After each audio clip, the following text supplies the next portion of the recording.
Hi. I usually start my day with daily reflection, and I think that's been a practice of mine since about 2010, but like a real anchored practice where, day in and day out, whether it was in the morning or in the evening, it's been a part of my routine. It's part of my operating system. And I think I adopted it after my last car accident in 2008 as a way to just make sense of things. And it was really helpful to kind of work through and process. And at the time, I wasn't sure, just kind of a sidebar, left hand dominant. And at the time, it wasn't clear to me that they were going to be able to repair my left hand. And so part of the daily journaling was also to get accustomed to using my right hand. That's a topic for another day. So I can write with both hands, just an FYI.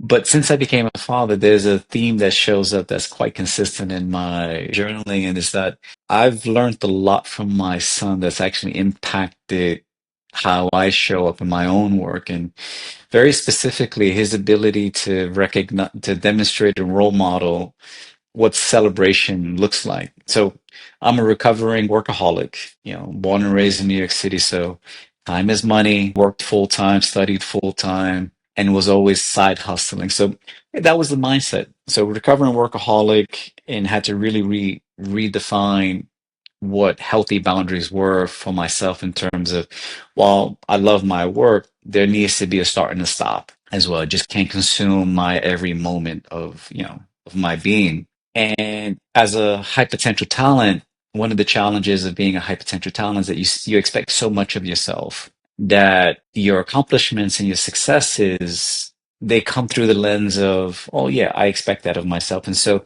when you're using that voice, it becomes very difficult to remind yourself that this is a milestone or an event worth celebrating, because you just demand this of yourself, because you're constantly pushing toward the next level of achievement and breakthrough and what have you.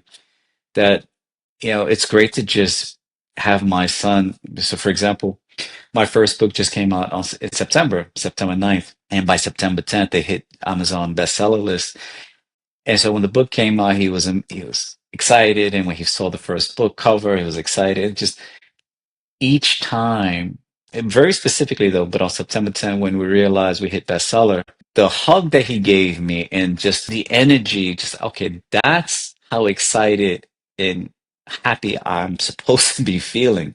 So it's just a great level set for me, and a reminder to celebrate, and what that celebration really needs to look like, because you need to almost feel it in your bones. And bless him, for his 10-year-old energy, but also for his insightfulness to be able to say, very indirectly, of course, Daddy, you need to be celebrating like this.